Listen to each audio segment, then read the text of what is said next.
Salut Tina, prends-tu des cours de cuisine?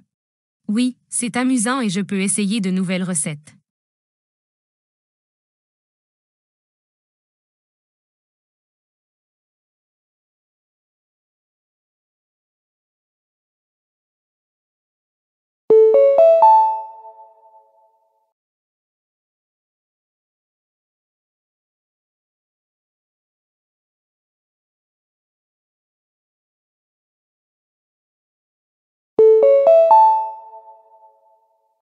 Bonjour Uma, aimes-tu les vacances d'hiver? Oui, elles sont chaleureuses et réconfortantes avec les réunions de famille.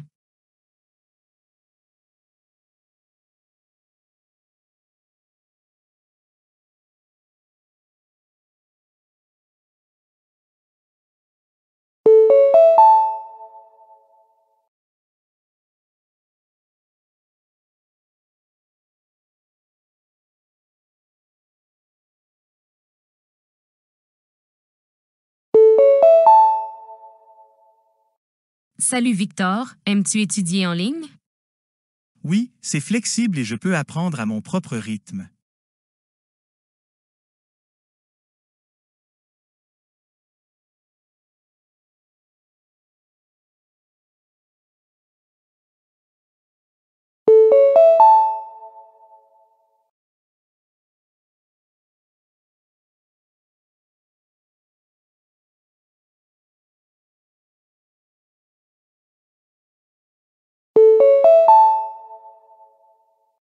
Bonjour Wendy, fais-tu des promenades le matin? Oui, elles rafraîchissent mon esprit et mon corps.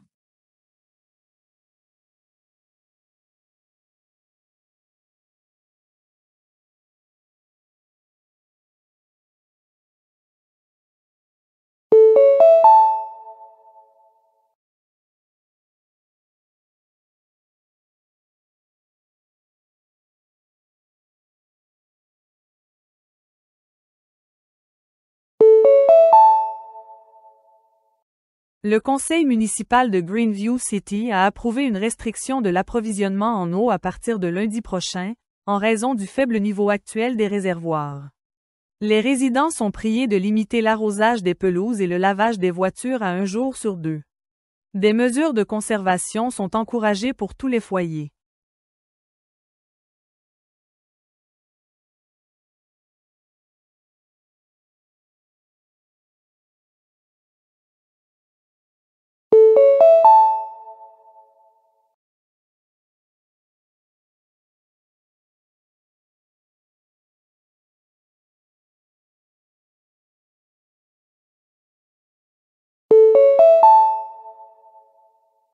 Les parents des élèves de l'école primaire Greenwood sont informés que la prochaine séance d'échange parents-enseignants aura lieu le 12 octobre, de 9 h à midi.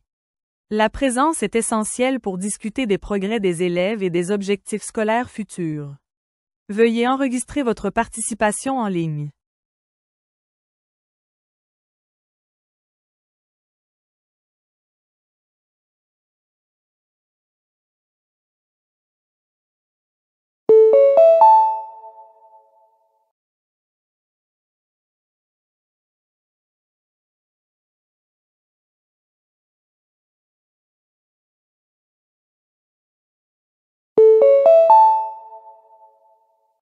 Attention à tous les voyageurs. La ligne de métro nord entre Central Park Station et Riverside Stop restera fermée ce week-end pour des travaux de modernisation des signaux. Des bus de remplacement circuleront toutes les 20 minutes afin d'aider les passagers pendant cette période.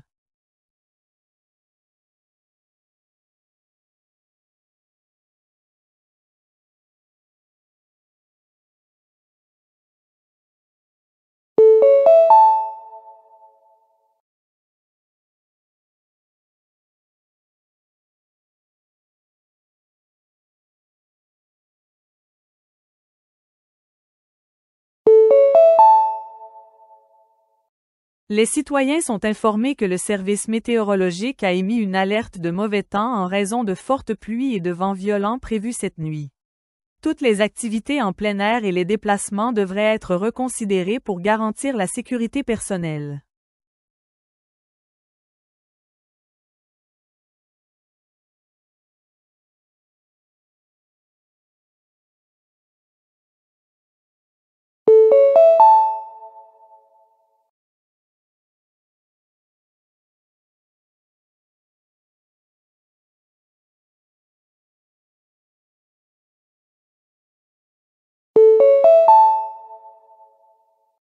Bonjour, ici Carla de Bright Move Courrier.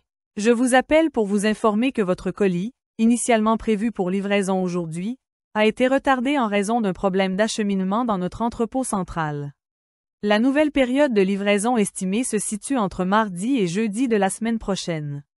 Nous vous présentons nos sincères excuses pour le désagrément et vous assurons que notre équipe logistique travaille activement pour rediriger rapidement votre envoi.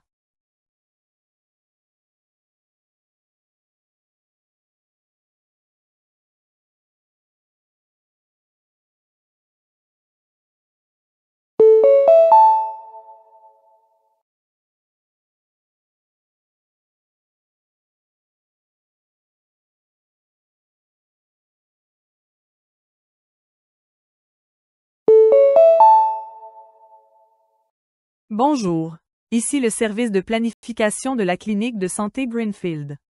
Nous vous appelons pour vous informer que votre rendez-vous avec le Dr Reiner, prévu demain à 9h15, doit être déplacé à 11h45 en raison d'une urgence médicale imprévue. Si ce nouvel horaire ne vous convient pas, veuillez nous rappeler pour reprogrammer. Dans le cas contraire, nous considérons ce nouveau créneau comme confirmé. Nous nous excusons pour ce changement soudain et vous remercions de votre compréhension.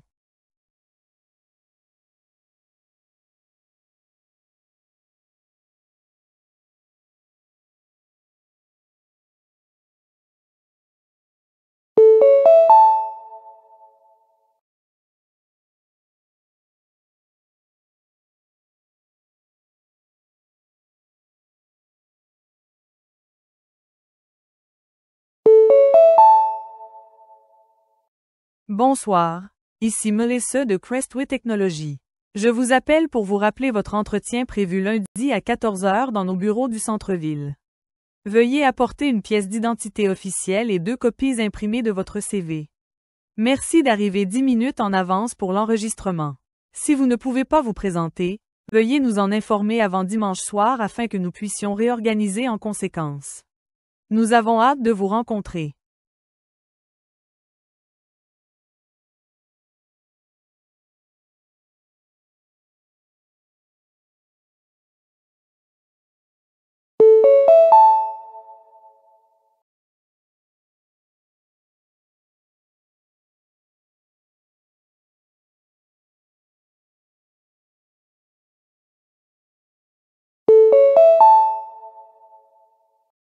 Bonjour, ici le service des réservations de l'hôtel Maple Horizon. Nous vous appelons au sujet de votre réservation du week-end au nom de Monsieur Patel. En raison de travaux d'entretien imprévus à l'étage réservé, nous devons transférer votre séjour dans une suite premium, sans frais supplémentaires. Veuillez confirmer votre accord en répondant à ce message vocal ou par courriel avant 18h aujourd'hui. Nous nous excusons pour le désagrément et vous remercions de votre compréhension.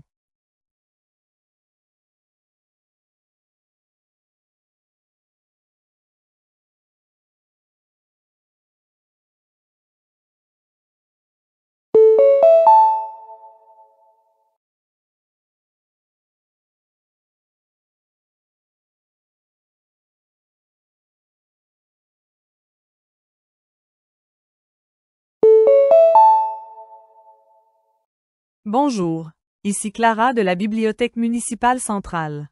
Nos registres indiquent que le roman de Silent Shore que vous avez emprunté devait être rendu vendredi dernier et ne l'a pas encore été. Pour éviter des frais de retard, veuillez le déposer avant demain soir. Si vous l'avez déjà rendu, veuillez ignorer ce message. Merci de contribuer à maintenir notre collection disponible pour tous les membres.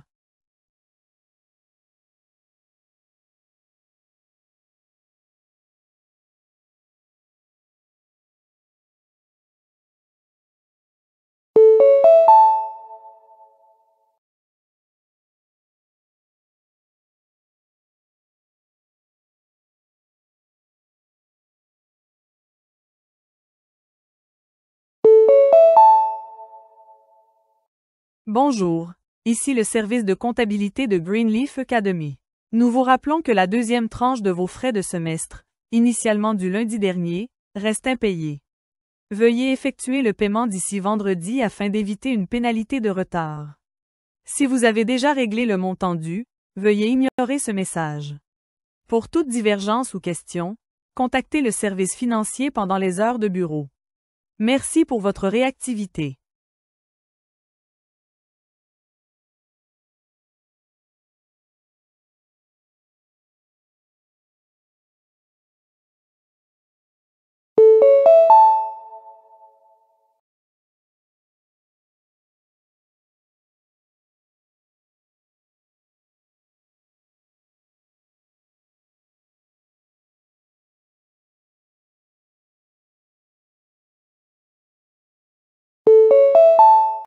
Personne 1.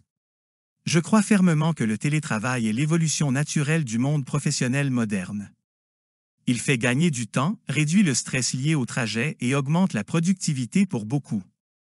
Les bureaux deviennent des infrastructures dépassées, coûteuses à entretenir et souvent inutiles. Avec les bons outils numériques, la collaboration et la responsabilité peuvent facilement être maintenues. Le travail doit être défini par les résultats, non par la présence physique. Plus tôt nous adopterons ce changement, mieux ce sera pour les employeurs et les employés. Personne 2. À mon avis, glorifier le télétravail ignore la dimension humaine de la collaboration. Le lieu de travail ne se résume pas aux tâches. C'est aussi un espace de lien, de créativité et d'oreille, énergie partagée. Trop d'isolement affaiblit l'esprit d'équipe et l'innovation. Quelques jours de télétravail sont acceptables, mais en faire une norme universelle risque de rendre le travail stérile et impersonnel. Il ne faut pas confondre thé et progrès. Personne 3. Je pense que la bonne approche se situe entre les deux. Certaines tâches bénéficient du calme du télétravail, d'autres de l'échange direct. Une organisation flexible, par exemple, quelques jours à la maison et quelques jours au bureau, semble plus durable. Ce qui compte, c'est la confiance et l'adaptabilité, pas les modèles rigides. L'objectif doit être l'équilibre, pas l'uniformité.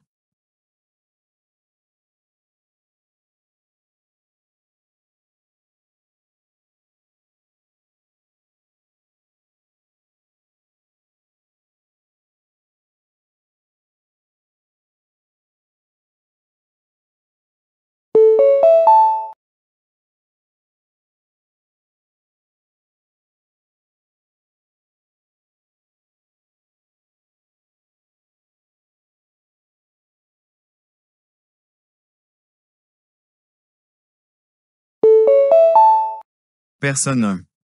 Absolument. L'évaluation continue reflète mieux les progrès réels et la compréhension d'un étudiant. Les examens récompensent souvent la mémorisation sous pression, pas l'apprentissage à long terme. En diversifiant l'évaluation, projet, présentation, participation, on encourage un engagement plus profond et la créativité. L'éducation devrait mesurer la progression, pas la résistance. Les examens sont des rituels dépassés qui ajoutent du stress sans réelle valeur éducative. Personne 2. Supprimer totalement les examens serait une erreur. Les évaluations standardisées garantissent l'équité et la comparabilité. L'évaluation continue est souvent subjective et varie selon les enseignants. Un examen bien conçu reste une référence commune pour tous. Le problème ne vient pas des examens eux-mêmes, mais de leur conception. Il faut les réformer, pas les supprimer. Personne 3. Selon moi, les deux approches ont leur valeur. L'évaluation continue favorise un effort régulier, tandis que les examens testent la mémoire et la capacité de synthèse.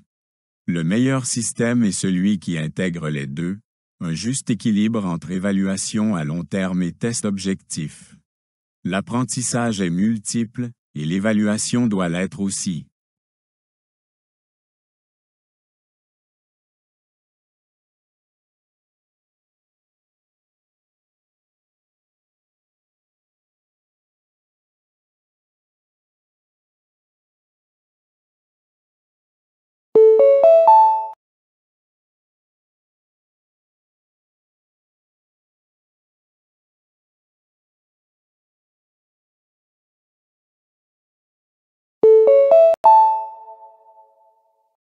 Ici Global Affairs Radio.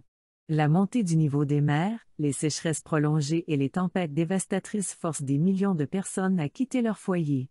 Ces réfugiés climatiques traversent souvent les frontières à la recherche de sécurité et de moyens de subsistance, mais le droit international ne les reconnaît pas officiellement comme réfugiés. En conséquence, beaucoup se retrouvent dans un vide juridique et sans protection. Les nations les plus riches débattent de leurs responsabilités, tandis que les pays plus pauvres supportent la majeure partie du fardeau. Les critiques affirment que, sans accords mondiaux, les déplacements deviendront l'une des forces les plus déstabilisatrices du siècle. La question cruciale demeure, les nations considéreront-elles la migration climatique comme un devoir humanitaire ou comme une menace pour la sécurité?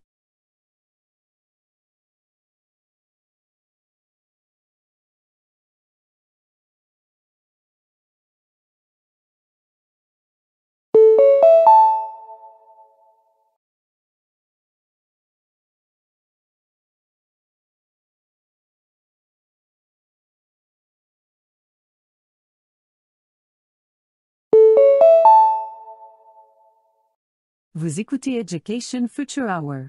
L'apprentissage en ligne a connu une forte croissance pendant la pandémie, transformant la manière dont le savoir est transmis. Pour beaucoup, il a apporté flexibilité, accès mondial et outils pédagogiques innovants. Pourtant, des inégalités sont apparues, les étudiants dépourvus d'une connexion Internet stable ou d'un environnement familial favorable ont pris du retard. Les enseignants ont également eu du mal à maintenir l'engagement à travers les écrans, soulevant des inquiétudes sur le développement social et la rigueur académique. Les universités débattent désormais de la meilleure façon d'allier les modèles numériques et présentiels.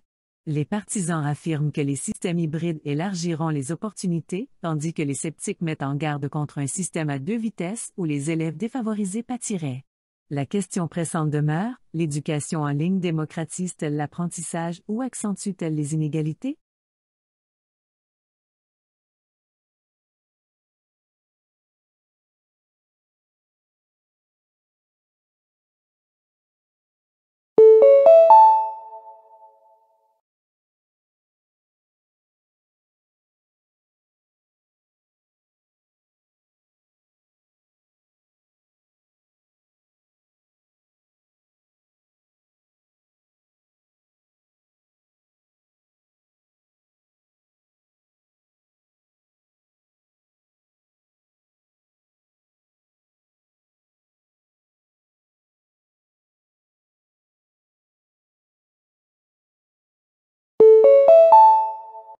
Dr Patel, de nouvelles découvertes révèlent la présence de microplastiques dans le sang humain. Devons-nous être inquiets? Oui.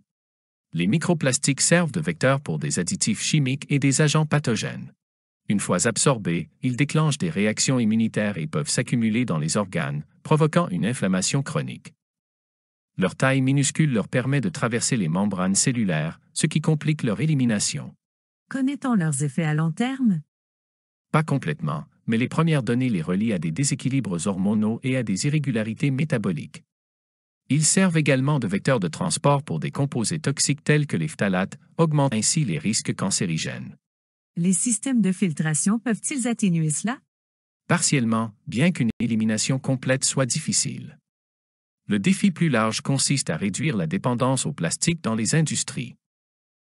Dr Patel, de nouvelles découvertes révèlent la présence de microplastiques dans le sang humain. Devons-nous être inquiets? Oui.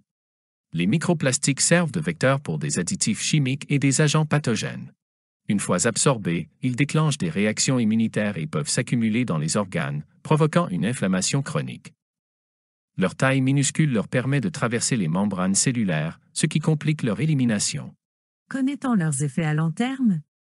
Pas complètement, mais les premières données les relient à des déséquilibres hormonaux et à des irrégularités métaboliques. Ils servent également de vecteurs de transport pour des composés toxiques tels que les phtalates, augmentant ainsi les risques cancérigènes. Les systèmes de filtration peuvent-ils atténuer cela? Partiellement, bien qu'une élimination complète soit difficile. Le défi plus large consiste à réduire la dépendance au plastique dans les industries.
Dr Alvarez, les scientifiques explorent désormais la modification des souvenirs grâce à la stimulation neuronale.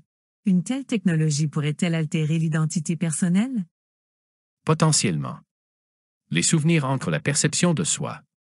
Les modifier, que ce soit pour effacer un traumatisme ou modifier un rappel, risque de perturber la continuité du moi.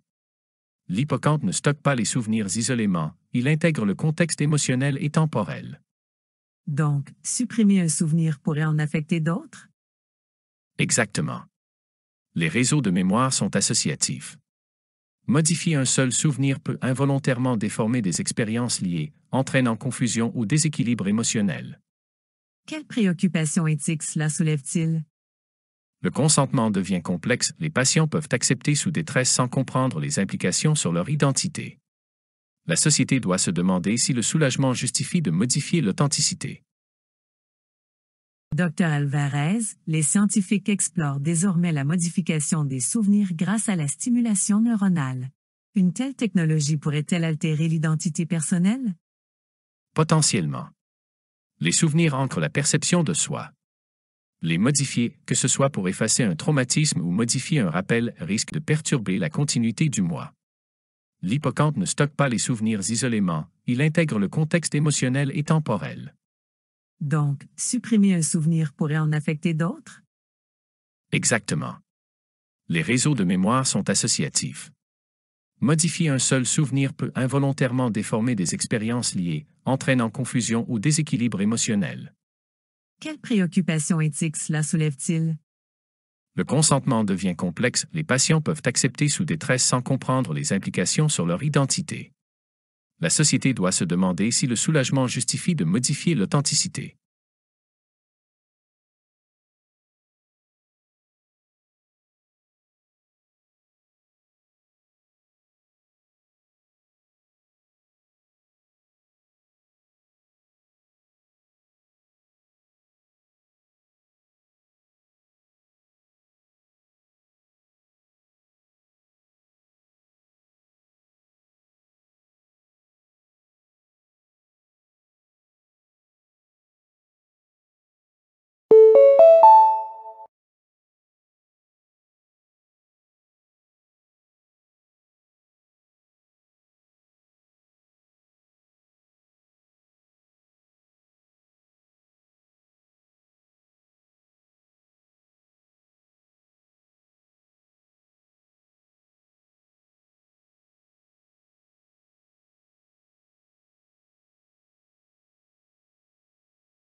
Dr Laurent, la montée du tourisme spatial commercial soulève des questions environnementales.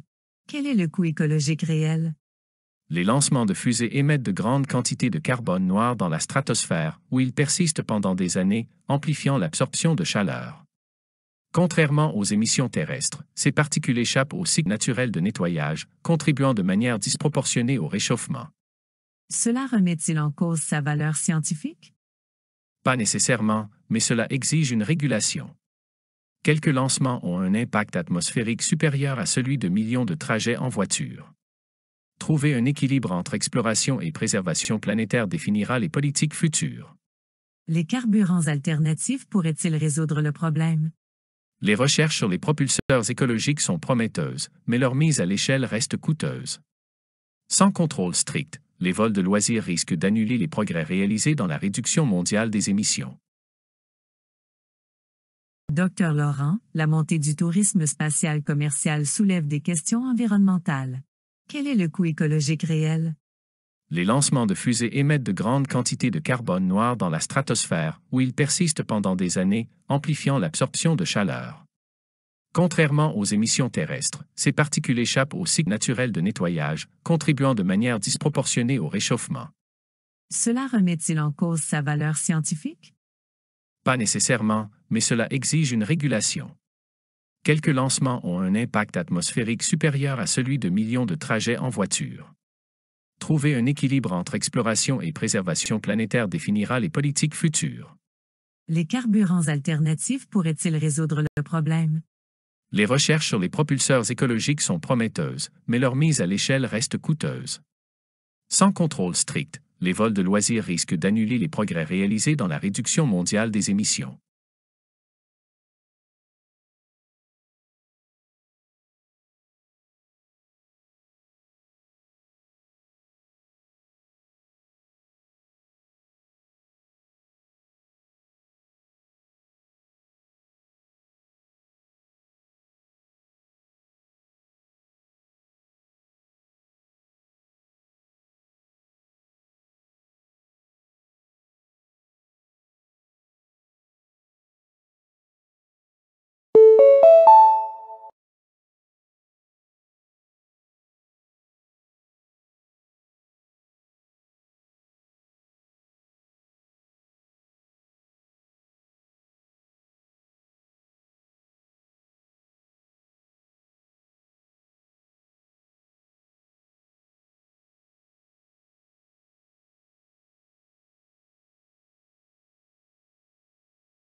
Professeur Liang, pourquoi la musique évoque-t-elle des souvenirs aussi vifs? La musique active des circuits neuronaux distribués, en particulier ceux reliant le cortex auditif aux centres émotionnels et autobiographiques. La répétition rythmique renforce les traces synaptiques, rendant les moments associés aux mélodies plus faciles à retrouver. Ainsi, le rythme agit comme un dispositif mnémotechnique? Précisément.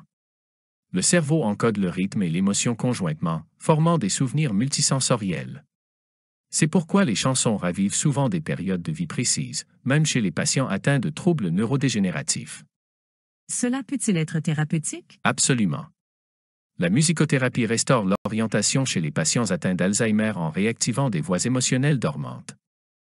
Elle comble la perte de mémoire à travers l'émotion plutôt que la logique. Professeur Liang, pourquoi la musique évoque-t-elle des souvenirs aussi vifs? La musique active des circuits neuronaux distribués, en particulier ceux reliant le cortex auditif aux centres émotionnels et autobiographiques. La répétition rythmique renforce les traces synaptiques, rendant les moments associés aux mélodies plus faciles à retrouver. Ainsi, le rythme agit comme un dispositif mnémotechnique? Précisément. Le cerveau encode le rythme et l'émotion conjointement, formant des souvenirs multisensoriels. C'est pourquoi les chansons ravivent souvent des périodes de vie précises, même chez les patients atteints de troubles neurodégénératifs. Cela peut-il être thérapeutique? Absolument. La musicothérapie restaure l'orientation chez les patients atteints d'Alzheimer en réactivant des voies émotionnelles dormantes. Elle comble la perte de mémoire à travers l'émotion plutôt que la logique.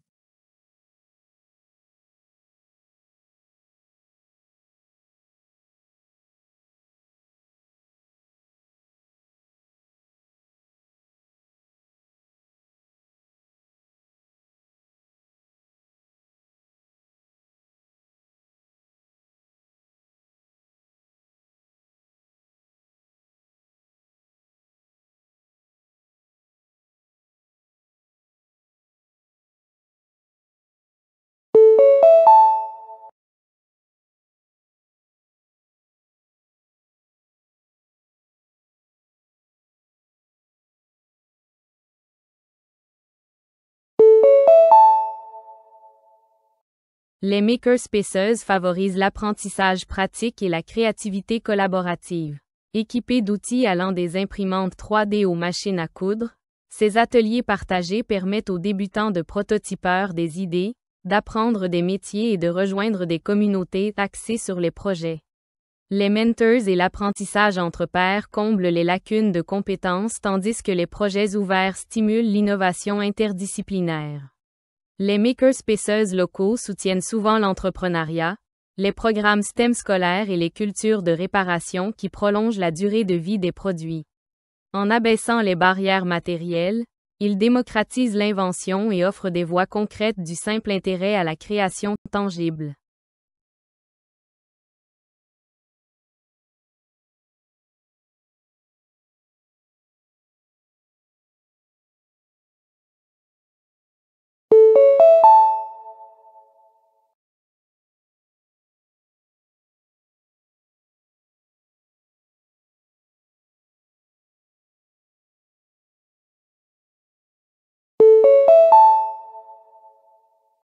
Les thérapies fondées sur la nature utilisent les espaces verts et bleus pour soutenir la santé mentale et physique. Le temps passé dans les forêts, les parcs ou au bord de l'eau réduit les hormones de stress, améliore l'humeur et favorise la guérison. Des programmes tels que le bénévolat environnemental, les promenades guidées et l'horticulture thérapeutique associent activité physique, contact social et engagement utile. Intégrer les milieux naturels au système de santé et à la planification urbaine élargit les options abordables et non médicamenteuses pour le bien-être. Préserver des espaces verts sûrs et accessibles constitue donc à la fois une politique de santé publique et environnementale.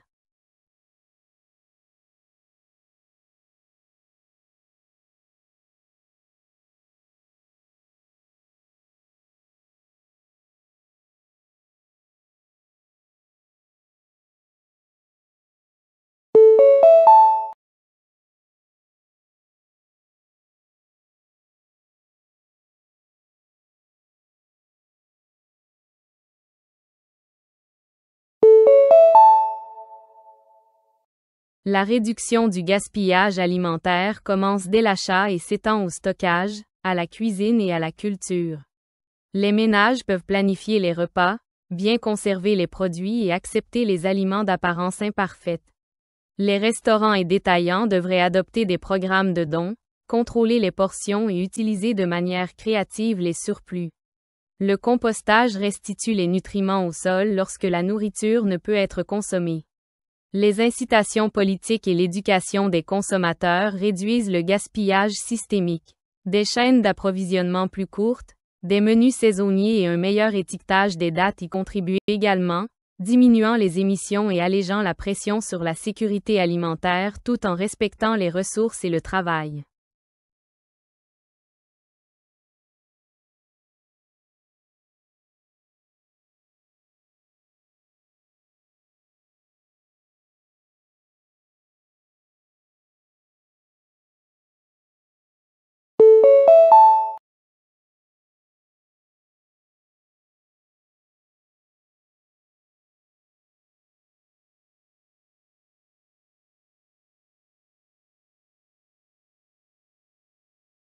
La technologie de la blockchain offre un moyen transparent et sécurisé d'enregistrer les transactions numériques.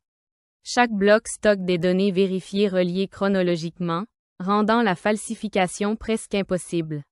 Bien qu'elle soit surtout connue pour alimenter les crypto-monnaies, la blockchain bénéficie aussi aux chaînes d'approvisionnement, aux soins de santé et aux systèmes de vote. Sa nature décentralisée élimine le besoin d'intermédiaires, renforçant la confiance et l'efficacité. À mesure que les industries l'adoptent, la blockchain pourrait redéfinir la manière dont l'information est stockée, vérifiée et échangée à l'échelle mondiale.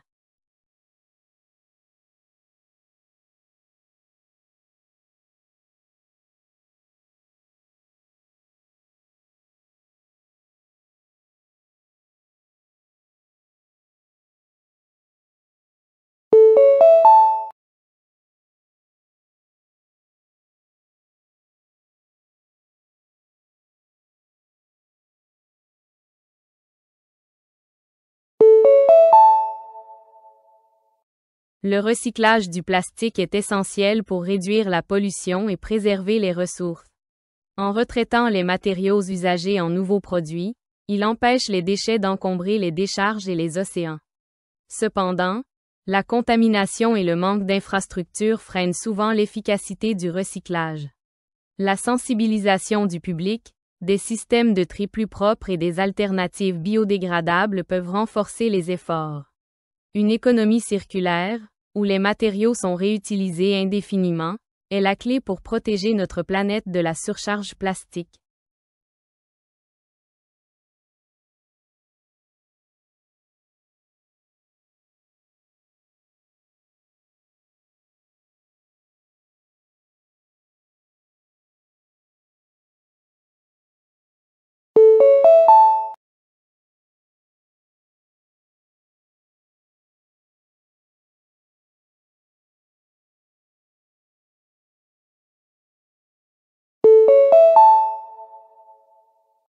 L'entrepreneuriat stimule l'innovation et la croissance économique en transformant les idées en entreprises viables. Les entrepreneurs prennent des risques, identifient les lacunes du marché et créent des produits qui résolvent des problèmes concrets. Leurs initiatives génèrent des emplois et inspirent la créativité dans divers secteurs. Cependant, le succès exige de la persévérance, de l'adaptabilité et une planification financière solide. Grâce à l'accès aux plateformes numériques et aux marchés mondiaux, les entrepreneurs modernes peuvent bâtir des marques qui influencent des économies entières.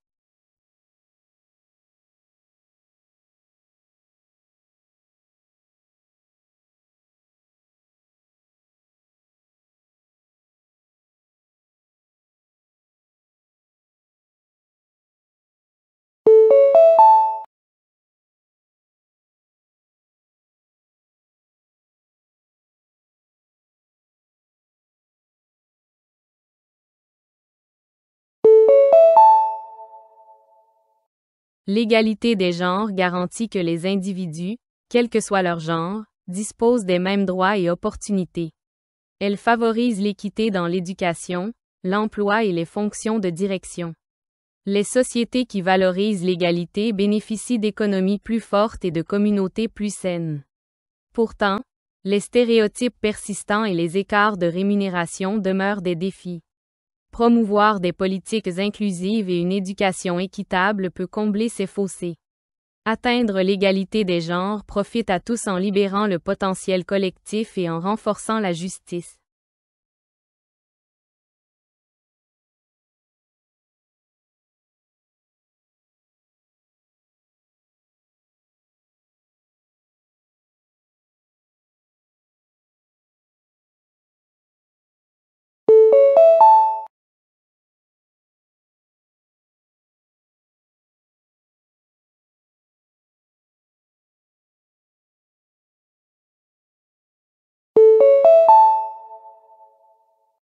Le bénévolat est un acte de contribution désintéressé qui renforce les communautés. Qu'il s'agisse d'enseigner aux enfants, de nettoyer des parcs ou d'aider dans des refuges, les bénévoles traduisent la compassion en action. Ils développent l'empathie, les compétences sociales et le sens du but. Au-delà de l'aide apportée aux autres, le bénévolat procure souvent un épanouissement et une croissance personnelle. Chaque petit effort contribue à un impact plus vaste, prouvant que la bienveillance reste l'une des plus grandes forces de l'humanité.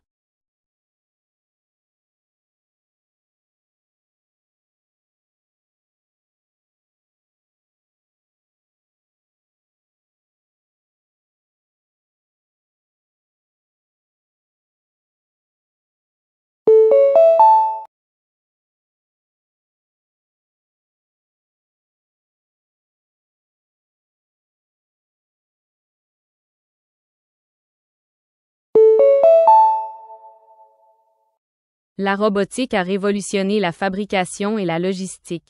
Les machines assemblent, trient et emballent désormais avec une vitesse et une précision remarquables. Ces technologies améliorent l'efficacité, réduisent les coûts et limitent l'exposition humaine à des environnements dangereux. Cependant, l'automatisation soulève aussi des questions d'emploi et d'écart de compétences. Investir dans la formation technique et l'innovation garantit une coexistence productive entre humains et robots dans un paysage industriel en évolution.